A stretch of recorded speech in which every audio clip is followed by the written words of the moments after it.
Arsenal 2, West Ham nil. Let's talk about it. Let's start off with the player ratings first of all. David Raya, 7.8 out of 10. Kept a clean sheet. He's done well this season. I expect him to get another golden glove. Jurian Timber, I think he done really well again today. Held down the left hand side, held down Somerville quite well. I'd give him again, 7.5. William Saliba, he doesn't drop anything below and a 7 out of 10. He's just like Declan Rice. They're always at that level that you need them to be at. Um, Gabriel, again, I thought he was injured against Olympiacos, but he ended up coming back on. He ended up starting this game. Standard Gabriel performance, can't complain. Calafiori, another Premier League fixture where Miles Lewis Skelly isn't starting. Is that a sign for concern? Because Miles Lewis Skelly was outstanding against Olympiacos. But I think this is healthy competition, and I think this is what the club needs. This is what both the players need, so that they don't end up being complacent.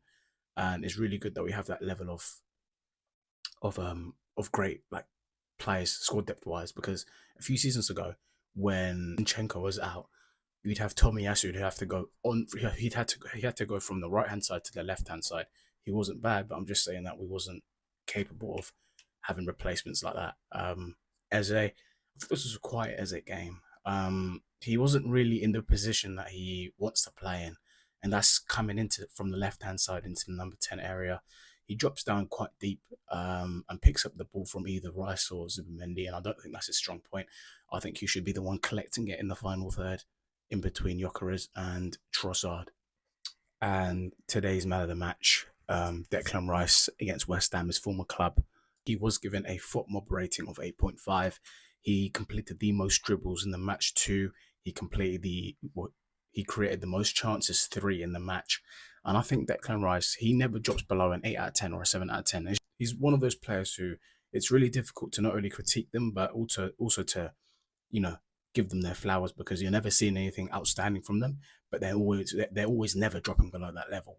That level of consistency. It's why Tony Cruz never got his flowers whilst he was playing. But I think Declan Rice is the anchor. He's the anchor at Arsenal Football Club. This whole game, he ran the show. Even for Bukayo Saka's offside goal, it was him that gave that beautiful ball over the top for Saka. It was him, and then he got on the score sheet today. All right, Declan Rice, he's the anchor at Arsenal Football Club. He decides games for us. Okay, and speaking of deciding games, our skipper Martin Odegaard, he went down injured in the first half. It wasn't his shoulder. He actually clashed knees with, I believe, Somerville. He stuck his leg out to stop Somerville from progressing and onto the counter, but he ended up clashing knees, and he carried on playing. And then 5 minutes later, he went down, and Zubimendi had to fill in for him.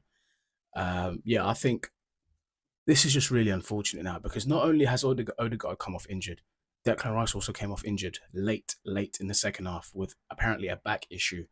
I'm not sure what that's about. So that's what, 2 players now again out.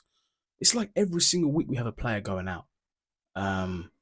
Let's focus on to the different players. It's, Bukayo Saka, he got a goal, 1 offside goal and 1 actual goal, a penalty in the second half.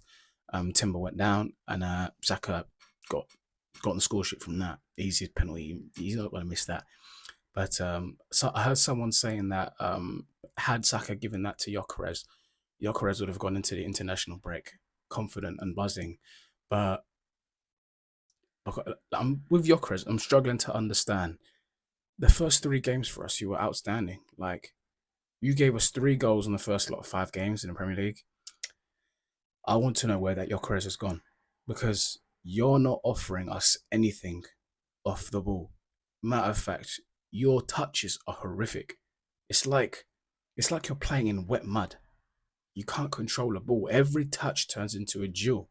We were crucifying Havertz for this, by the way. I mean, the only thing you've got over Havertz right now is finishing. That's it. Havertz would have offered us something this game, even if he hadn't scored, whether that be in the midfield or aerial presence. Gyökeres isn't that great in the air. So I think hopefully this is just him adapting to English football. Yes, I know he's already playing in England, but this is the Premier League. And when you're playing against the physical side, like West Ham, you're going to struggle. He did that against Newcastle. So, I mean, we do have one of the easier runs out of the top six coming after the international break. So he really has to get on the roll now. He has to score. He has to get on the score sheets nowadays. So because I told him in front of your face, I told you in front of your face, Gyökeres, you're going to score over 20 Premier League goals. Do not let me down. Do not let Arsenal down. I mean, anything below 15 Premier League goals this season is a failure, in my opinion.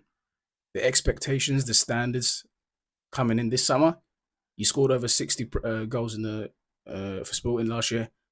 These are the levels. I'm not asking for much. Just 15 Premier League goals. Can you offer me that? Trossard, I can't really say anything bad about Trossard. He didn't do anything bad this game.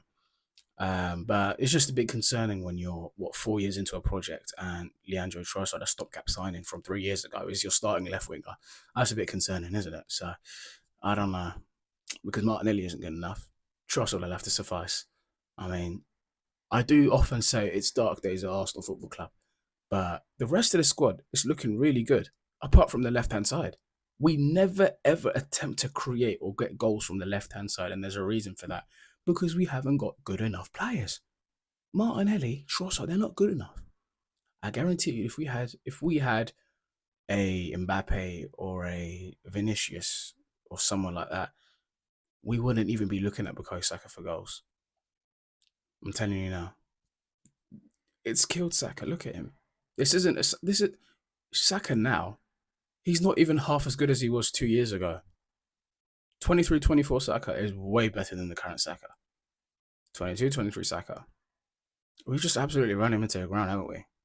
And yeah, let's look at our next couple of next Premier League fixtures. We have got Fulham away after the international break. That should be another win. At the end of October, we do have Crystal Palace at home. So those are our October fixtures. Let's look at the Premier League table. We have gone first in the league. There's 7 games played out of Arsenal and Liverpool, Spurs as well. Oh, I haven't noticed Spurs. They're third place. Spurs are third place, by the way. So Arsenal won on the table. Arsenal top of the table.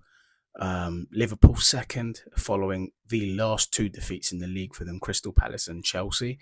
Come on, you Chelsea. I can thank you for that. Esteval, you lovely, lovely boy. Yeah, so that's what 7 games played for both of us, and we lead with 16 points, and Liverpool have 15 points. Their next game is Manchester United. Let's look at Liverpool's next few Premier League fixtures, actually. So they've lost 3 games in a row. That's Palace in the Premier League, Galatasaray in the Champions League, and Chelsea in the Premier League. They've got Liverpool. They've got Manchester United to play at home. They've got Frankfurt away in the Champions League. That could be a struggle for them. Brentford away in the Premier League. Palace at home. Aston Villa at home. Real Madrid in the Champions League. Man City away in the Premier League. Oh, this is bad for Arne Slot. This is bad. Then they've got Forest at home. Then they've got in the Premier League West Ham away. Yeah, this is bad for Liverpool away. This is terrible for Liverpool. I mean, we've got the momentum now. I mean, if we can create a little bit of a gap, I think we'll be good. I honestly think we could be good now, and we are now favourites to win the Premier League. If I can pull that up, I've got it here. Arsenal are now the favourites to win the Premier League. Mikel Arteta's team moved up to first place in the Premier League ahead of Liverpool, having defeated West Ham 2-0. The Gunners have a total of 16 points. The Opta supercomputer ran 10,000 simulations of the rest of the campaign, and Arsenal emerged as the winners in 41.58% of them. 41.5% of them. We've won the league. I'm not trying to get too carried away. Arsenal 2025-26 Premier League champions. How good does that sound? How good does that sound? Honestly. We could be. Listen, I'm already planning my parade outfit. No, I'm joking. But yeah, we're also favourites to win the Champions League as well. Opta Joe or Opta Analyst ran a little stat. I think it was 18%. Yeah, according to Opta Supercomputer, Arsenal are now favourites to win the Champions League this season with an 18.09 chance of lifting the trophy, just ahead of other European heavyweights like Paris Saint-Germain, Bayern Munich, and domestically, Mikel Arteta's side are also right in the Premier League title race. We're in a very good position. We are in a very, very good position. We have a very deep squad. Havertz, we still have Havertz to play. We've still got Gabriel Jesus coming back. We've still got all of these players coming back, by the way. Genuinely, we could field the second team for all the dead rubber Premier League fixtures and still win. But that's not going to happen, is it? So yeah, I'm actually really, really happy going into this October um, international break. I mean, I'm a little bit worried that that momentum may be lost, but I have full trust in Teta and the players just to to get that win against Fulham away when we come back. So yeah, that's AFC Zach for a little roundup. Sorry for not making a video on the Newcastle game. I don't know what happened there. Even though we won in a dramatic fashion, I didn't watch the game, which is why I couldn't give my analysis on it. So yeah, that's AFC Zach. Till the next video.